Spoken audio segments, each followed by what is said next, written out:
So before I introduce you to our special guest today, many of whom need no introduction to you, I know that for the students in the audience, you've seen their videos and read about them and know their stories quite well. Before I get to them, I just wanted to introduce a couple of the guests we have in the audience with us today. I want to thank Joanne Drake, the Foundation's Chief Administrative Officer, for being with us today.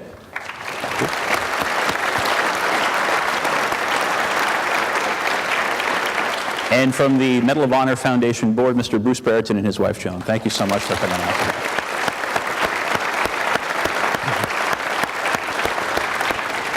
Now, I want to jump straight into it from here. There's a lot of other VIPs, all the students. I want to thank you for coming. To our online audience who's watching at home and in classrooms across the country, thank you for tuning in today. The theme of our discussion today is going to be on something that's very important. As a lifelong educator, I've always worked with students to understand the value and the importance of mentors. And on stage with me today are three people who are certainly worthy of being a mentor to anyone. And the theme of our conversation today is going to be about mentorship. So let me just briefly introduce each of our recipients who's on the stage, and then I'm going to dive into some questions. A little bit later, students, if you have questions that you want to ask, think about them. We're going to have some Q&A session at the end of it. But first I want to start off by introducing Colonel Bruce Crandall.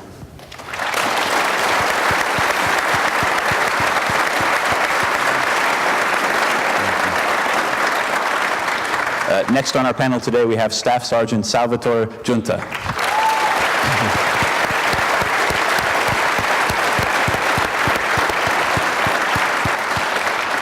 And finally, we have still active duty Sergeant First Class Leroy Petrie.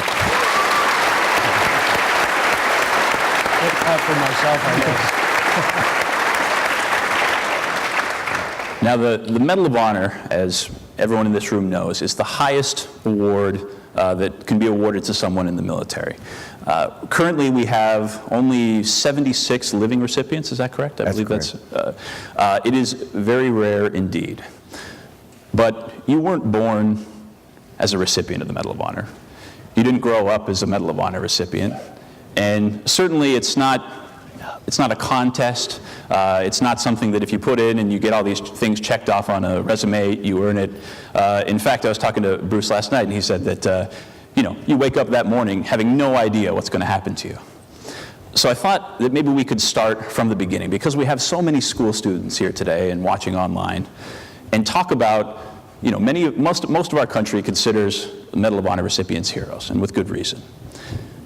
But when you were young, you probably didn't see yourself as a hero, or maybe even somebody who might grow up, but you did look up to folks, right? You had your own mentors. And so I was wondering if you could take me back to the childhood version of yourself and tell me a little bit about who were your mentors when you were growing up. So I'll start with Colonel Crandall here. Sorry. You realize how old I am, and you're taking me back that far. I was 10 years old in the beginning of the Second World War. In 1943, I was 10, and one of the things I had to do was to go around to the neighborhood at night after dark and check to see if all the lights were blacked out. I was born and raised in the state of Washington, and we kept thinking that there was going to be an invasion come across, and so at a very young age, I learned to appreciate being an American. And I gave up my bicycle, and because the rubber tires and the steel in the bike had to go to the war effort. We all bought bonds. All of our teachers were either going to war or had come back. And so we were very well indoctrinated into being part of our nation's battle.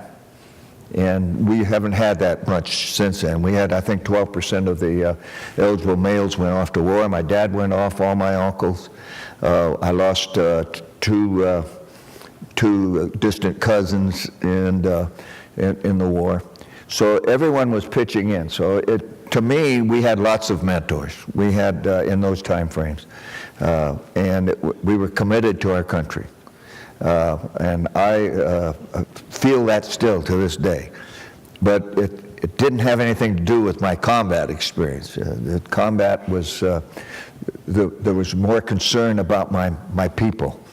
I wasn't afraid in combat. I was afraid of screwing up and having someone get killed because of a dumb thing that I made a bad decision on. And I was leading 20 helicopters. They were 20 of them in my unit. Sometimes I led assaults with 60, but that was very rare. And I had the responsibility for 145 men, 45 aviators, and I wanted to make sure I brought home everyone I could. So you have a different attitude about mentors because you become one.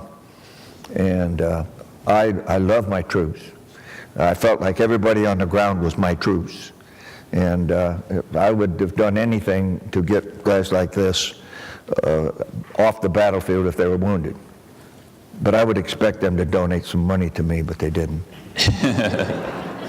So the mentors, later when I was in high school, my mentors were teachers, ball coaches, the people I worked for in the state library. They taught me responsibilities that I needed, and it paid off. I thought I would be a professional baseball player and be drafted by one of the big league teams, and I got drafted by the Army. Not the same, but they sent me 12 miles from home to Fort Lewis, and that was a tremendous learning experience for me. I thought I was going to travel the world, and I went 12 miles. Anyhow, it's up to him now to carry on this, Tony. Okay. I'm not. So you grew up in a much different environment, whereas Colonel Crandall grew up, literally giving away his bike with the tires and the steel. You grew up kind of in America's heartland. A little bit different story. Absolutely. I graduated high school in 2003. I think, as far as mentors are concerned, my idea of a mentor when I was 13, 14 years old has drastically changed. To echo what Bruce had said, looking back on it, my mentors are still my mentors today. I just didn't know it back then, my parents. I thought my dad was doing it all wrong and we didn't have the best relationship. And then when I grew into be accountable for my own actions and a responsible man, I realized how much my dad had taught me without directly showing me how to be a good person. And he is definitely a mentor of mine still today, and has been. I just didn't know it before. And then going through school, I grew up in Cedar Rapids, Iowa. It's the second largest city in Iowa. And I remember sitting in chemistry class doing the viscosity of liquid on September 11th, 2001. When the towers came down in New York, and how that had such a profound impact on me, and my motivation and drive for that one quick second in high school wasn't about me. And I don't know if before that time I'd ever experienced that sensation, and it took me a couple years after that sensation to feel it again, to be accountable not just for yourself, but know that we're all in this together. That day, though, my teachers, for the first time, they were always my mentors. They were always there for me. But that day, they showed resilience, and that they were the strength that we could follow, and that they're not just there to teach us the viscosity of liquid, but they're there to care for us, and that they're there to show us what's right and what's wrong, and how to not end with a high school education, but to continue to evolve and change the world as a proud, productive citizen of the United States of America. My mentors absolutely are my teachers, and later on when I was in the Army were my leaders, were my sergeants.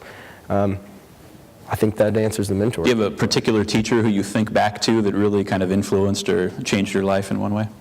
I do. I was not, I'm trying to figure out a way to say this without incriminating myself. I was not the most positive student. I was there to have fun, and I had a ton of fun. I was there to play sports and hang out with girls, and it was fun. And then my senior year in high school, I had an economics teacher, and we never did economics until our senior year. And all of a sudden, this class that seemed so simple and so trivial, economics, became so much how life is, supply and demand, and how you can change that to to have someone else want something different for themselves. And this teacher took me under the wing. I was not a good student. I was a C student, and that was because I refused to try. I was there to have fun, not get good grades. And this teacher saw something different in me about I could be something more, and he was dead set on convincing me that. I wish at 18 years old, 17 years old, I would have took him seriously. I think looking back on it now, it has definitely played a large part of my life, and it's given me the motivation to try to instill those motivating factors on others. Excellent, thank you. And what about you, Leroy? I knew I wanted to be in the military since I was about 7 years old, and so in high school, or before that, when I was in school, we used to watch television. They used to have a TV in our classroom, and they used to wheel it in on a cart, one of the old tube TVs before all the flat screens, and we'd watch the news. And part of it was to keep us up on current events, and then we'd write essays. The teacher would have different assignments for us. Well, what was going on at one point in that was Desert Storm, and I knew I had my mom's cousin was over there in Desert Storm, so I was really interested in it because now it involved me. It was one of my family members out there in the desert fighting for us, and I wanted to know why he'd go across the world for all that. And so, long story short, I get to high school, and unlike Sal, I will incriminate myself. I was a terrible student. I wish I could have been a C student at one point. And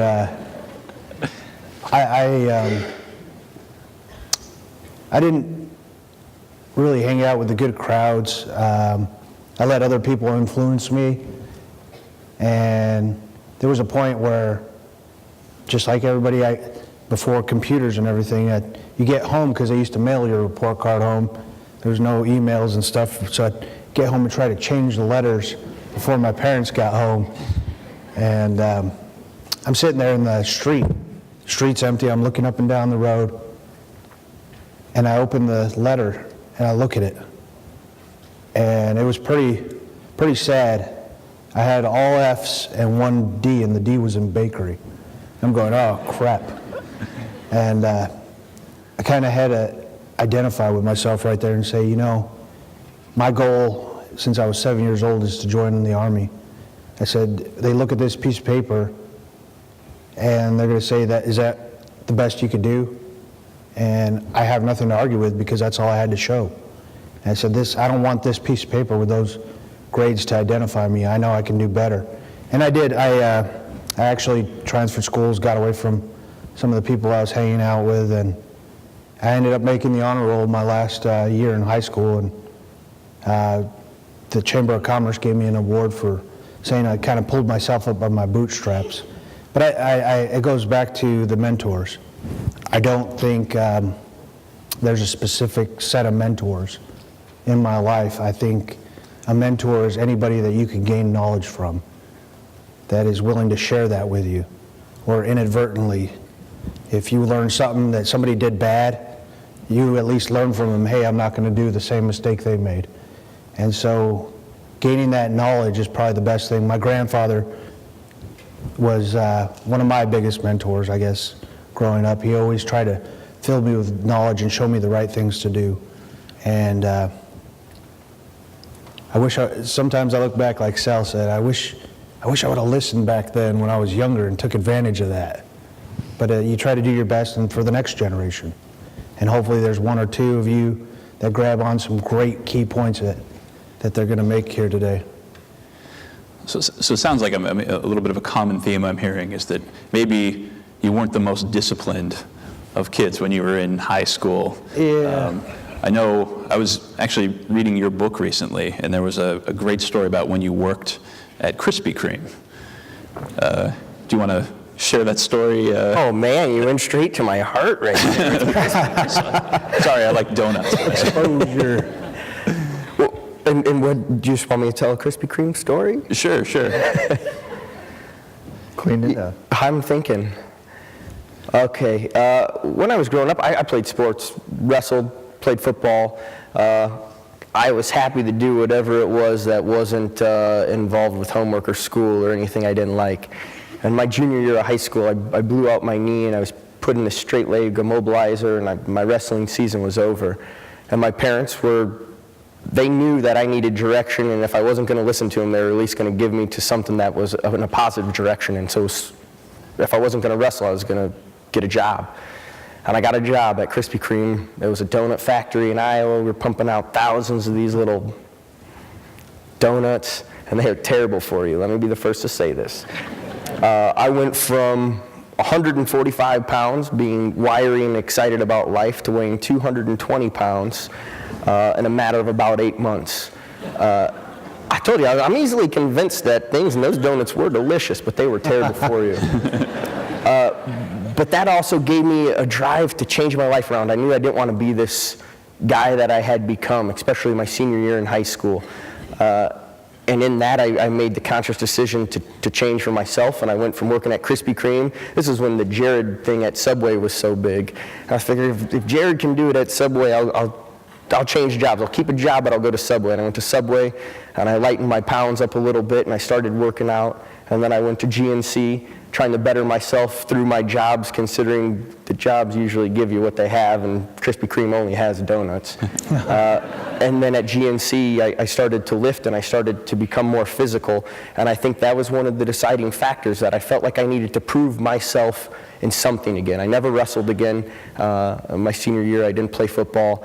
I made a huge life change personally by getting out of shape and becoming unsatisfied with myself. And then again, I made a huge life change on trying to figure out how to care for myself again as an 18-year-old running amok. I think that's a Krispy Kreme story, right? Yeah. Sorry, he talked about his grade in bakery, and I wanted to hear about your experience at the bakery. Uh-oh. Contrary to popular belief, I don't work at... And I'm the only one that didn't tell you about my grades. It was intentional. My batting average was 3 times my grade point. And I was an All-American in high school baseball, and I was graduating, so you can tell just about where my batting average was. But when I got in the Army, that's when I went back to school. And both these young men are going to go back to school and get their degrees, and I'm sure they're going to do that. Don't look at me, I'm going. Anyhow, I got married shortly after I was in the Army, and my wife and I had 3 sons, and she said she raised 4 boys. And when I graduated from college, I had a 4-point, and I got a master's degree, and all of our sons have that. So she was our mentor after I got married. And I will tell you, young folks, that's one of the most important decisions you'll ever make. And always marry someone that's better than you are. It'll work. One more thing. My classmates from high school in 1951 meet the first Wednesday of every month still. And they go to lunch. So I would encourage everybody who's within sound of my voice as a young one, get the names of your classmates and keep in contact. Some of them might find that might get very successful and give you a job. So I want to fast forward a little bit. So from your youth to when you first get into the Army, and there's different kind of reasons that you answered the call to serve, and maybe it wasn't a call to serve that you felt. You already talked about kind of your call to serve, which came in the form of a letter. Yes, it said, "Greetings. You've been selected by your friends and neighbors." I only had 2 friends. I blame my neighbors, but I couldn't prove it. And the draft should never happen again, because we've got an all-volunteer Army. We need to, and military. We need to keep it that way. The draft allowed the local judge and the chief of police to tell someone they either go in the military or go to jail. And we just changed where they went to jail. We had the largest stockades we've ever had. And we had, the local communities didn't particularly like us bringing guys in to rob their gas stations. and their 7-Elevens. So today we have the finest troops we've ever had, and I want to thank you guys who are in uniform for keeping it that way. And here's two of the best examples that you will ever find. And I will tell you, it's a pleasure to work with the troops we have today. I travel, visit them, and they're just outstanding. So we need to keep what we have. I've told the Selective Service head that if they ever do draft again, change that letter and just don't say, "Greetings, you've been selected by your friends and neighbors." Say, "Greetings, you've just been had by Uncle Sam." And you're called to serve. You weren't drafted, but you had kind of a different path to join in the Army. I did. I was graduating high school, and I told you I was excited, but I didn't have the direction or motivation or even a goal in mind other than as much fun as I could have. And I was working at Subway at the time, and I was sweeping or mopping the floor, and it might have been 9:30, 10 o'clock at night, and this radio commercial came on and it said something like, "Come on down, see a recruiter, get a free t-shirt." I'm working at Subway at 9:30 at night. Of course I want a free t-shirt. That's awesome. So I went down and I met with the recruiter, and he told me very simply, "We're a country at war. We've been in Afghanistan since 2001. We just jumped into Iraq March 26, 2003. You are an able-bodied 18-year-old male. If you want to make a tangible difference in this world, come and join the military." And I looked at him and I thought, wow, I came here for a t-shirt, but that is really good. And I'm sure you're going to sell some people on that, but I really do just want the t-shirt. And I took the t-shirt and I left, and ultimately what he said was so true. Everything in my life has been given to me. The freedoms we have, the abilities we have to walk down the street every day, to voice our own opinions is something that this world doesn't have. We have it here in the United States. And that the United States of America was at war with two foreign countries across the world, and this would be my generation's war. And if I wanted to make a tangible difference, not go to college for 4 years or go find some other job to occupy my time, I could actually do something and give back to the system that had given me so much. And he said I could spit and swear and jump out of planes and fight bad guys and see the world, and that is what brought me in to the military. After being in the military for a very short period of time, I found out that's not what it's about, but it's about service. And it's not about wearing camouflage or carrying a gun. It's about caring for those around you with no alternative motives, just knowing that I care for you because you are special. And if you care for me, this world will be a better place for it. And I learned that. I had to learn it the hard way, and I had to learn it in combat, but I learned it in the military, and that was something that I'll forever be thankful for. Excellent. Well, like I said, I wanted to be in the Army since I was about 7 years old, and a lot of it was, I would go into my grandparents' home, and on the wall, as soon as you walk into their living room, they have pictures of themselves, my uncles, my grandfather, in their uniforms. And they never really talked about their service, but it was something I knew they were proud of, to have it displayed like that in the first entrance to their home. And so that kind of dawned on me as well. But I think when I decided to join, after high school, I went to college, tried out college for a little bit, but it wasn't where I wanted to go at that point in my life. I knew I wanted to go to the Army, and I didn't want to wait any longer. And so I show up at home. My dad looks at me and says, "Hey, didn't school start up again last week?" And I said, "Yeah, but I leave the basic training in about a week and a half." And so I never really told them. I just kind of, surprise, I'm not going back to college, I'm going to the Army. But I've been in the Army, and like Bruce said, I want to go back to college. My oldest son is a freshman in college right now, and I hope to beat him to a degree. But in 1979, a young boy was born, myself, and I was born into a free country. And it was because of the veterans before me that stood guard and watched over our nation.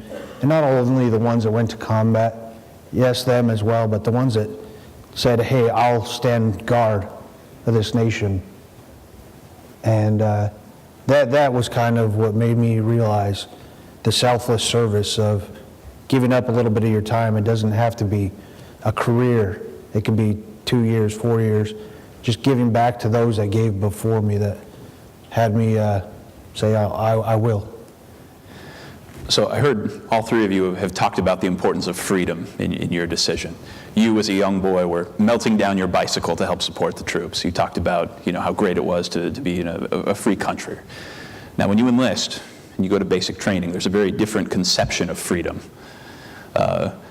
You don't have a lot of it when you're in basic training, right? I mean, how did that kind of change your perception of what you envision? I would imagine it sounds like you kind of envision one thing happening when you enter the military, and basic training kind of butts up against that. Are you able to have mentors when you're going through that process? What does it look like to have a mentor in those very kind of early initiation stages coming into service? Sure. When I got drafted, I told you, I went 12 miles from home, and I learned very quickly that if anybody had stripes like that on, they weren't zebras. They were, they could tell me what to do. And the last time I had to dig a hole under a barracks, I started believing that they could tell me what to do. So I was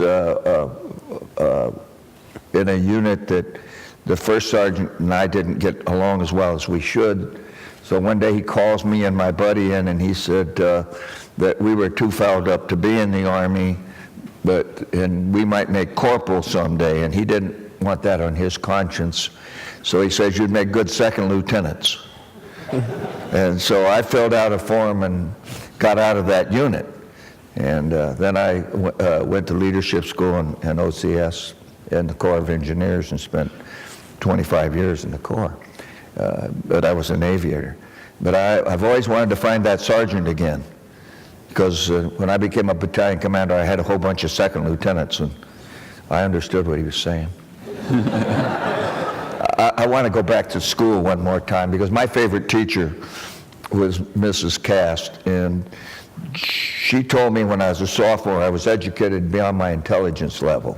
I was a senior before I found out what she meant. So when I got my bachelor's degree, my wife said, let's call Mrs. Cast. So all you teachers, you like to hear from your students that go on. Well, I told my wife, no, not a good idea, but we dialed, and Mrs. Cast, I said, hello, this is Bruce Crandall. And she says, I know your voice. This is 18 years later. And I said, I graduated from college, and I graduated top of the class, straight A's. She was silent, and she came back, and she said, congratulations, Bruce, but this could be looked at in two ways. It just could show how far in the bucket the education system is going. So teachers, if someone calls you, don't do that. She was one of my favorite teachers. I didn't call her when I got my master's. I think for me, in basic training, for the first time, I actually saw the power of peer-to-peer mentoring.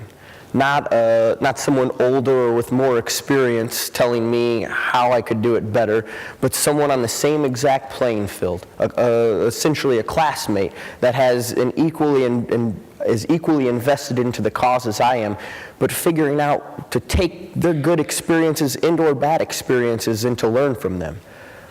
When I joined to spit, swear, jump out of planes, fight bad guys, travel the world, and the first things they taught us was respect, integrity, honor. It's not about you, it's about us. About just because he does something wrong, guess what? I'm in trouble too, because we should have fixed that. To be more of a team than any football team is. Teams in sports, you win together and you lose together.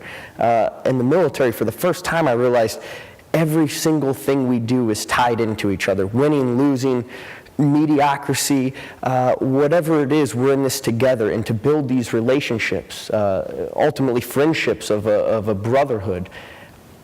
I did not join the military for that, and that was one of the first things I experienced, was a care for someone outside of my family that I just met and found out that we are equally invested to each other, and that came through peer-to-peer mentoring.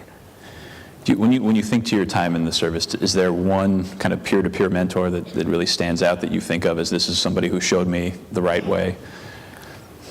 I had a good buddy, Josh Brennan, and we came into the Army at about the same time, and we served in the same unit together for about 5 years. We spent about a year and a half in Afghanistan together, and he was the Alpha team leader, and I was the Bravo team leader. We were privates together, we were team leaders together, and everything that he did, he was faster than me, he was stronger than me, he was smarter than me, but he always he never showed up alone. He showed up with the team, and he presented himself a leader amongst peers, which is something that is not easily done, to earn the respect of your peers, to say, hey, you don't make any more money, you don't get anything more out of this, but I am completely committed to you because you are a solid human being.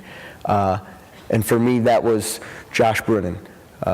He was killed October 25th, 2007 in the Crandall Valley, and I took over his team when he was gone, and I had big shoes to fill. And I think every single day he is still mentoring me because I know he doesn't get a chance to do this anymore. He's up above looking down on us, but I have a responsibility to fulfill the things that he never got to complete. And that plays a strong role in my life still to this day.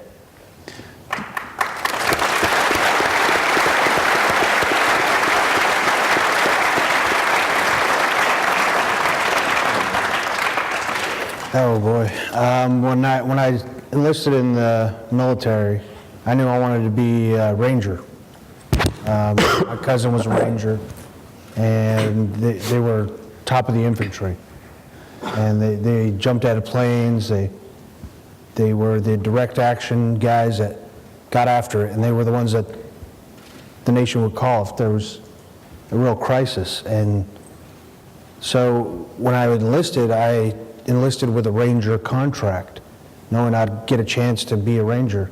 It's not a guarantee because you still got to pass all the tests, but when I got to basic training, my drill sergeant, for some of you have seen the movie Black Hawk Down, the guy that was running around making all the coffee, that was my drill sergeant.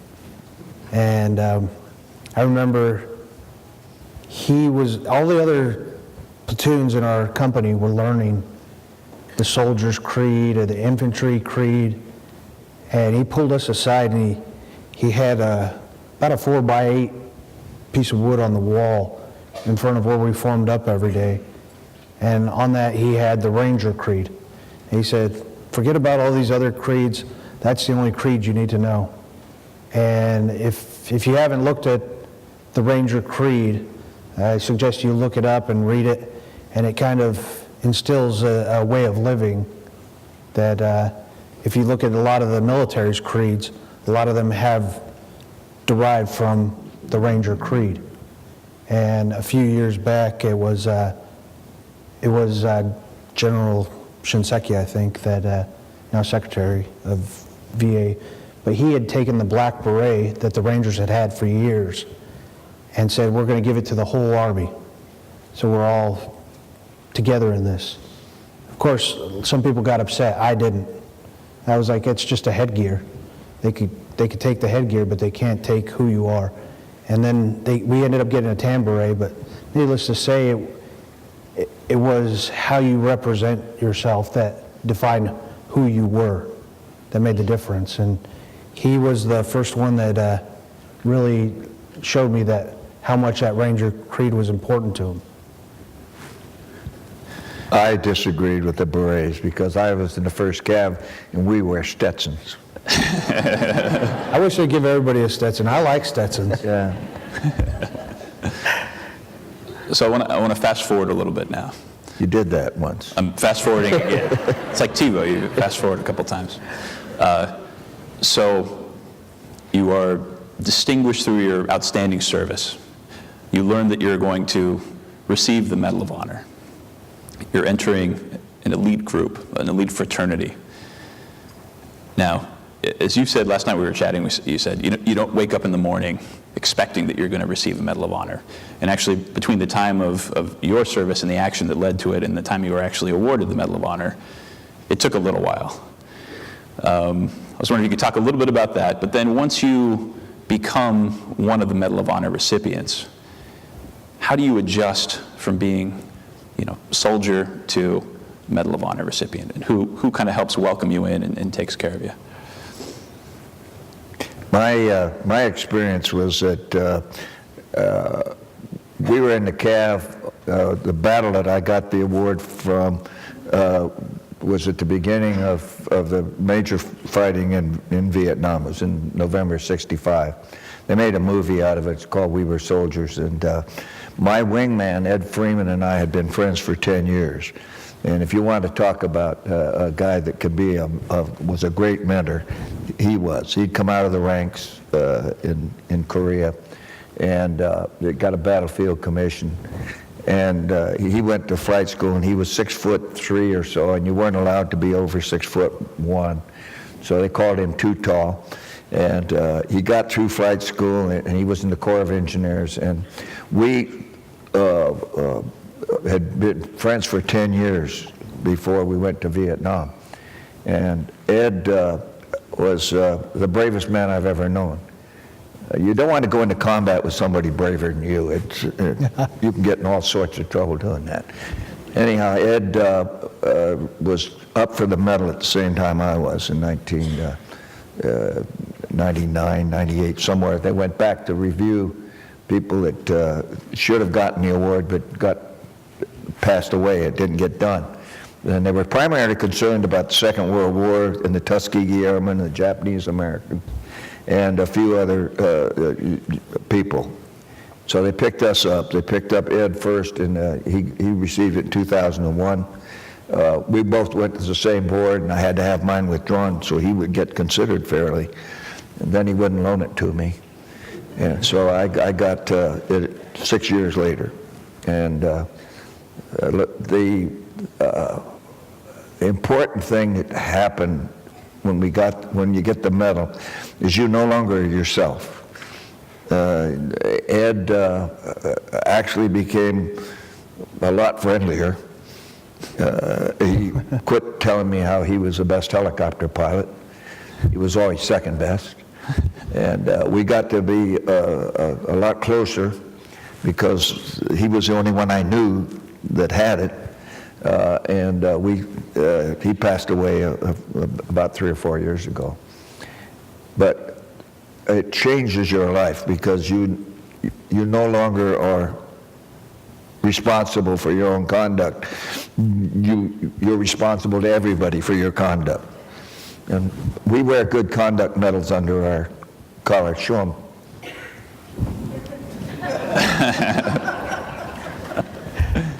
That's harder to explain than this. This happens to you. You don't happen to it. Now this, I didn't say I earned it. The Good Conduct Medal is something that you get as a enlisted guy, and they must have made a mistake on mine. When you wear the medal, you wear it for everybody. You don't wear it for yourself. And it's a burden, but it's a tremendous honor. And the people that think we were heroic, that's a misconception. We did what we had to do. We would all do it again. But it's what we're trained to do. We all respond to the situation. And afterward, you go along until all of a sudden you find out you've been nominated and you're going to get the award. We were driving down the highway in a motorhome when I got a phone call, and my wife answered it on the cell phone, and my wife told the person that my husband doesn't talk to people when he's driving. The guy says he'll want to talk to me, and my wife says, "Oh, really?" And he says, "I'm from the White House." She says, "Sure you are." Turned out he was from the White House, and he was I pulled off the highway, and he told me that I was going to receive the award. And it's a tremendous honor. I know we all feel the same. We didn't do anything except what we're supposed to. And we would do it again. Leroy says you throw that damn hand grenade left-handed, but... And then... When I was I was told 2 days after the event, it was an ambush, and I was told that they had put me in for the Medal of Honor, and I was angry. I was in that ambush with 17 other guys. There was 18 of us on that mountain. I didn't do anything spectacular. I did nothing better than anyone else. We all fought for each other, to the left of us and to the right of us. The only reason why I was able to do what I did was because everyone else that I was with was doing the right thing. To be singled out with a medal is just that, to be singled out.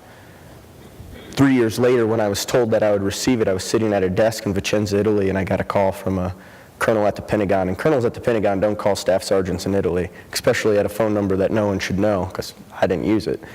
And he called me and had told me that I would receive the medal. Actually told me that I'd receive a phone call the next day, and don't tell anyone about this conversation, and don't let anyone else pick up the phone. And in my mind, I was thinking something negative. I couldn't think of anything great that I did, so it's probably nothing great. It's probably something super negative. And I thought maybe I should tell my wife. I owe that to her in case I don't come home from work the next day. And I asked her to come to work with me, and she did. And the phone rang at exactly when they said it would ring, and I picked it up, and it was the President of the United States. And he informed me that I would be receiving the Congressional Medal of Honor. At that point, I don't think there's too many times in my life that I've been so embarrassed. I felt like I was stealing the thunder for something that we all contributed to, and I didn't want it, and I didn't sign up for it, and I didn't ask for it, and it was nothing that I wanted part of, and it was going to change my life, and my life was going really good. And then, shortly after I received the medal, I met Colonel Bruce Crandall, and we were in Chicago, Illinois. And he told me exactly what he told all of you. It's not about you. This isn't for Sal Junta. This is for all those that are continually fighting, those wearing the uniform today, those that fought since that created this great country, and those that far after we're gone will continue to serve this great country. That's what that represents. I received my medal in 2011, and we were still a country at war. Most of my buddies that I served with were over in Afghanistan at that time, and they're talking about taking me to the White House, and they're over there fighting for our country, and I'm going to be applauded and thanked, and they were going to be working and living in rough conditions. And Bruce put that into perspective for me. I would not say that it is a burden, but it is an awesome responsibility for us to make it or break it with. But Bruce was the one that helped me see through the fancy clothes and the big auditoriums and to really bring it back to exactly what the medal represents. And it's not us as individuals, it's us as a whole. And as long as I could keep that in my mind, I could separate myself from the embarrassment that I felt putting it on. And the memories of all my buddies that gave their entire lives for this country, and yet no one knows their names. I think that was it for me, was when I met Bruce, and he kind of changed my outlook. And since then, I've been able to meet a lot of the other recipients, and it's crazy that the amount of generations that separate us in age, and yet what we say is exactly the truth. I'm still not that smart of a guy, but I am an honest man. And when I tell these things, how much it is about those still in uniform, those still outside of this country doing something for us. If I have to be the voice or the face of anyone, I might as well be the voice and the face of the best. I would shave my face extra. I try to work out, try to present that image, because it's not me. It's about those that are still doing it, the best that this country has to offer, that have not quit since the day they were called on.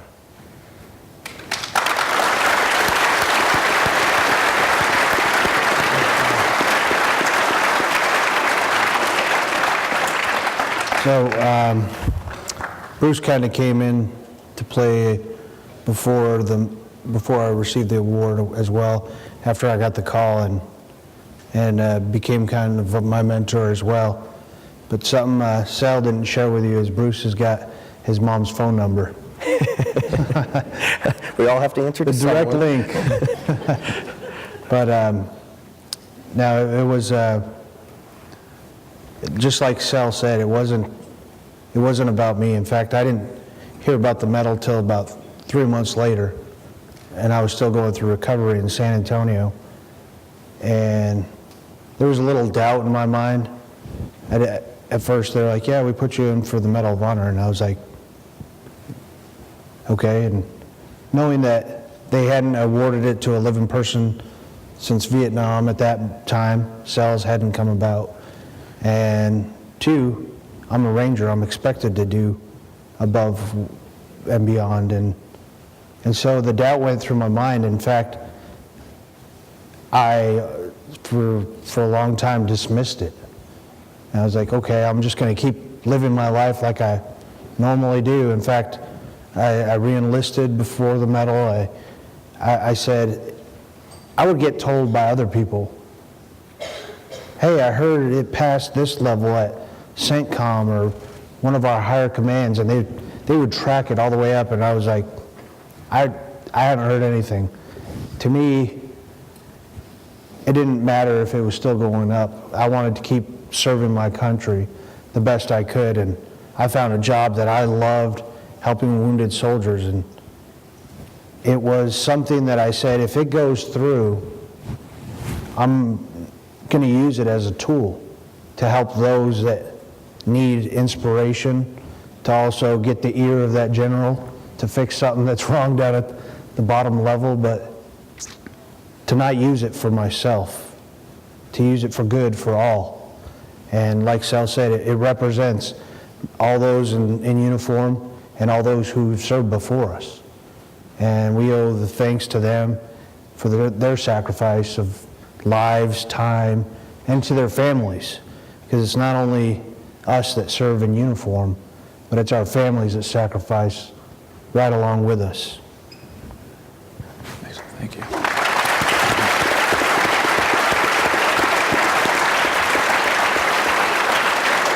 Now, I know that students, talking about mentorship, there's a lot of the students in the audience who look up to you and really have a great deal of respect, both for your service and what you've done educationally. So I want to make sure we take some time to get to some student questions. So students, if you have a question, please raise your hand. We have members of our team, both upstairs and down here, who have microphones. They'll come to you, and we'll start calling. But I want to take a question from online first. Let's see if I can turn around. And what I'll do is, because I want to get to as many student questions as possible, I'll probably just ask one of the recipients to respond to each question, and then we'll get through as many as we can in the next 10 minutes or so. So this first question, what are your core values, and how do you apply these to your life? So core values. Maybe I'll start in the middle there. I see my name on the next one, so you got to take this one. Oh, okay. Oh, I didn't know. Okay. So core values for you. Core values. I think the more that I think about it, the more I find out our core values are presented in front of us. The character development program talks about just that, about values, about commitment, citizenship, patriotism, honor, integrity. The day that this medal was put on me, everything I do does not directly reflect on me, but it directly reflects upon our military. And all of a sudden, the honor and the integrity became that much more important, because I wasn't just saying things for my own benefit or on my own behalf. I said it for so many others.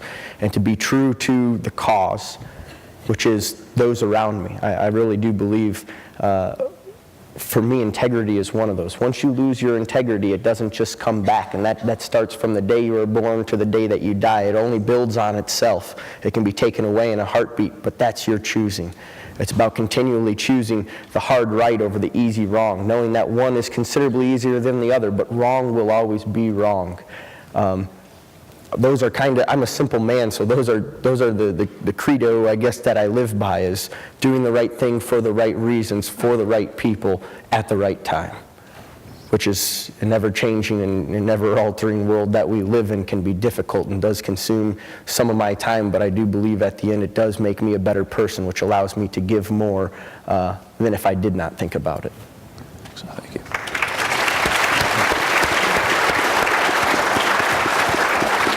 I see some hands up. I'm going to just go to the next one online, then I'll go to take a number from inside here.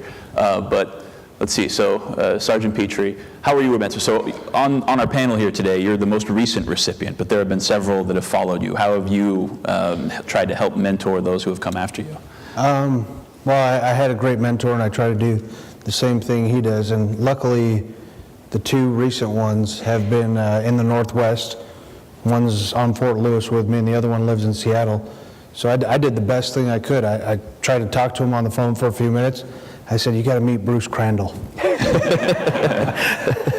And so I almost did it like a partnership. I want them to know that the Medal of Honor Society has welcomed us in like family, and you become that family. In fact, my wife talks about it, how a lot of our recipients are getting older, and we try to make it to as many events as we can together, because we start to learn their kids' names, and they start to learn ours, and as we start to lose them, it's losing family. But as far as mentoring them, it's just telling them about the opportunities that they have, not for themselves, but the opportunities like this, to be with this many people and share some of our values and ideas with all of you. And not only that, you gain from this. I've never been to the Reagan Library, so I'm learning a whole lot from you all today, and as the few days that we're here, that it's beneficial for both parties. And I know it's a lot, like they said, it's a heavy, sometimes people will call it a burden. It's one of my sergeant majors said it the best. It's a blessing and a curse all in one.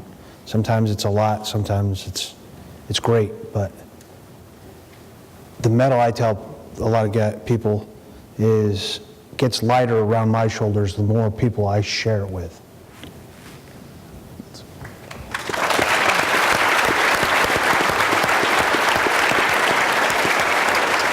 And I'm going to go right in the middle here. Before you ask your question, if you could just give us your first name and the school you're from. My name is Joanna Hildreth. I'm from Cajon Valley Middle School. The question was for Colonel Crandall. I wanted to know what advice you would give someone who is planning on joining the U.S. military. Oh, that's a good one, Joanna. My advice to you is get your education. If you want to go right out of high school into the military, your education is going to be very important, and you should continue it while you're in the military. But if you qualify, you should go to one of the service academies if you get a shot at it. First off, your parents will love it, because you don't have to pay for your education, and you have a job when you get out. That's important to parents. But I would advocate to anyone that is interested in a military career to get the education. And you can go out of ROTCs, or you can, as an enlisted person. Our military is the best educated people in any business. You're going to have it. Our senior NCOs, E9s, are going to have college degrees here, not too far in the future.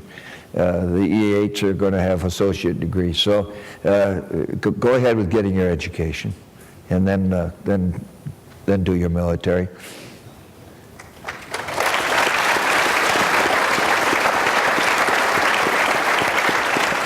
Our next question, we're going to go here and then up there. Hi, my name is Dallas Harris. I'm from High Desert Middle School. I have a question for Specialist Junta. Do you still have the shirt that you got? Oh man, apparently that shirt's not as fancy as I thought it was. And when we work out every day before we start work around 6:30 in the morning, and that shirt is that shirt that we wear in the military. It's just a gray shirt that says Army on it. It was so special when it was the only one, until I found out that everyone gets one. So I have tons of those shirts now. I'm still easily persuaded by a t-shirt too. I can see recruiters all over the world getting t-shirts for their new recruits. Let's go up to the mez there, please. My name is Benny Rose, and I'm from Rosedale Elementary, and I have a question for Sergeant Junta. Since there's only 76 Medal of Honor recipients, how many would you like there to be? How many would I like there to be? One of the things about the medal is that we have no say in any of this. The individual doesn't have a say in it. There is criteria that is set in place. I do personally believe that after almost 14 years of combat in 2 foreign countries and the amount of men and women that volunteer in service and the things that have happened overseas and beyond, I believe we should have a lot more. But that's only because I'm going off criteria.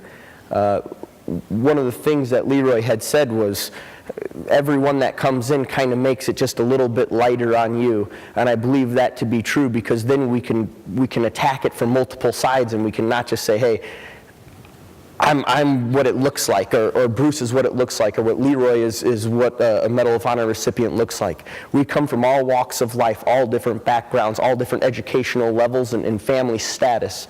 I believe there should be more. It's just not up to me. I think a lot more after 14 years of combat and all this country has been through, and the men and women that have done it for it.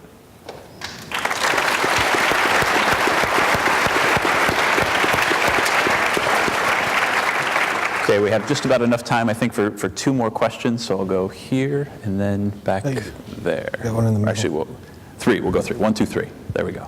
This is for Sergeant Perry. Do you think that memories carry weight? Do you think that? For Sergeant Petrie. Sorry. Petrie. I think that's what you have the rest of your life is your memories. And I think you always have the good memories and the bad memories.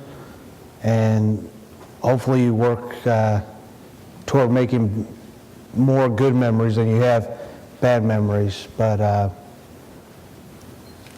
those are the ones that you want to hold on to. If you forget a bad memory, it's not a bad thing, but I think that memories do hold weight. As far as it's education, your memories, learning from your past, as we do learning from our teachers who teach us the past. And so, I guess yes, and yeah, the question, the answer is yes.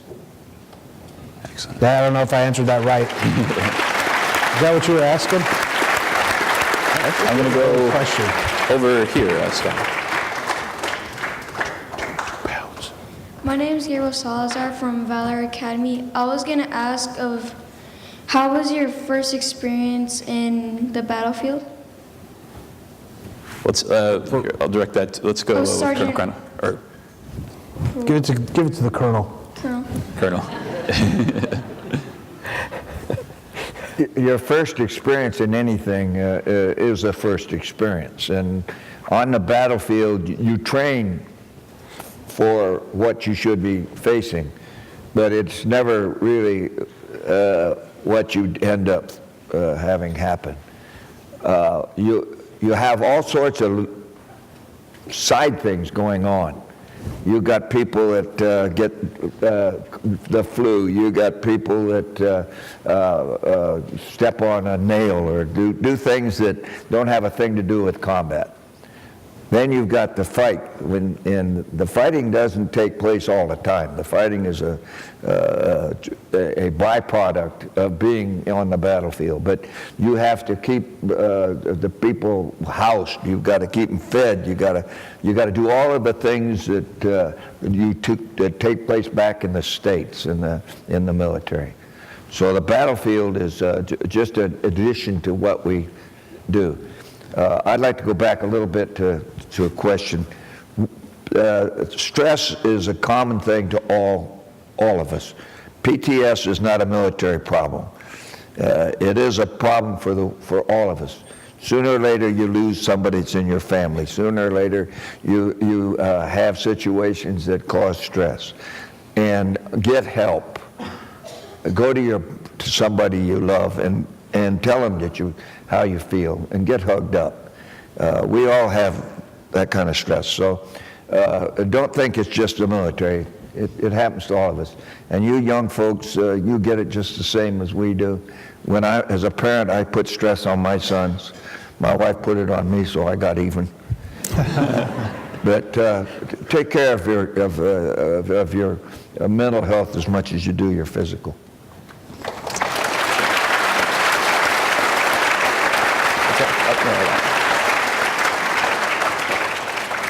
Hello, my name is Jisaka Marina and I'm from Kamal School, and I would like to ask, how does your experience impact your life? How does your experience continue to impact your life now?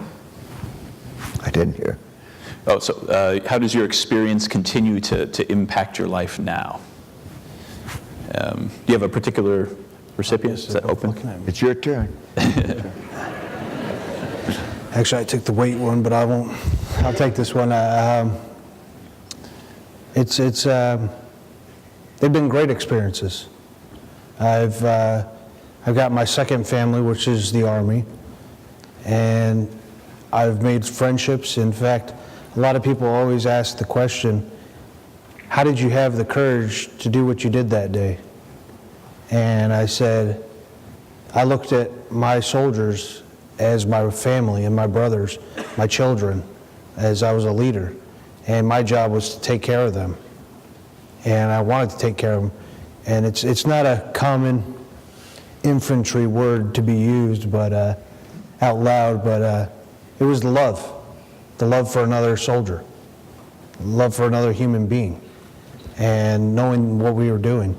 And so the experiences continue in my life by allowing me to share the knowledge, the experiences with other people so that they can learn from some of what I've gone through.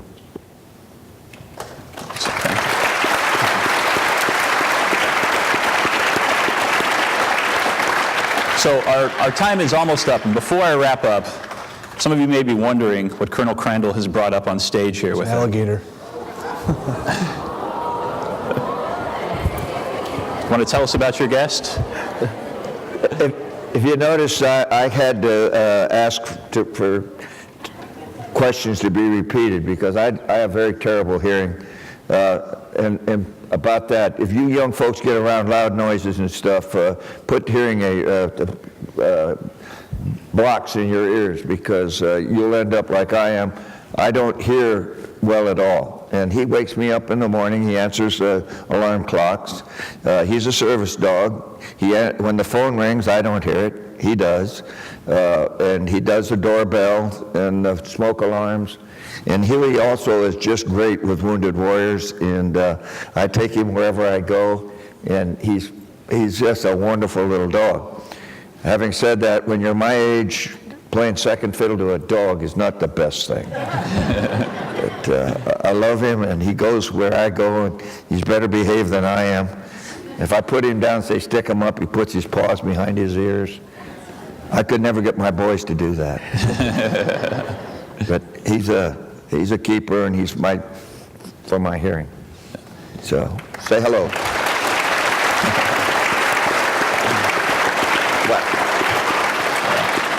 All right. Bye-bye. Can you tell them the name? Bye-bye. And for the students who might not have picked it up right away, what's the significance of the name Huey? Well, I flew Huey helicopters, and it's easy for me to remember at my age. Saying dog doesn't fit. Excellent. Well, I want to wrap up by saying just a little bit of a reflection on our talk about mentorship today.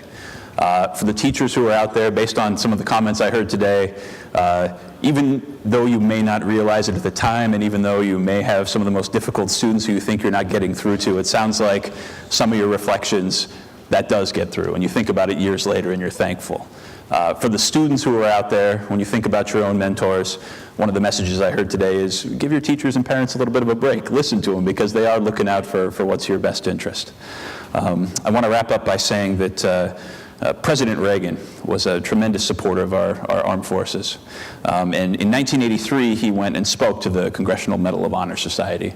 And one of the things that he said is that freedom is never more than one generation away from extinction. And in order to pass it on from one generation to the next, there are two things that need to happen. One, it needs to be preserved. And thank all three of you for your service and doing what you can to preserve freedom for all the students we have here today and generations of Americans to come.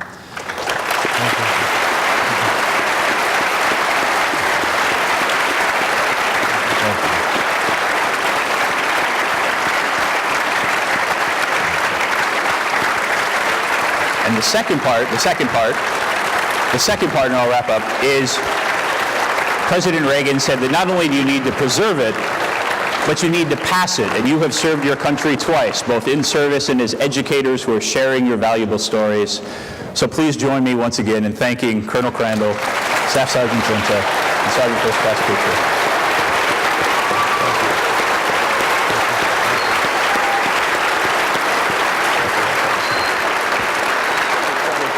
Thank you very much. Thank you.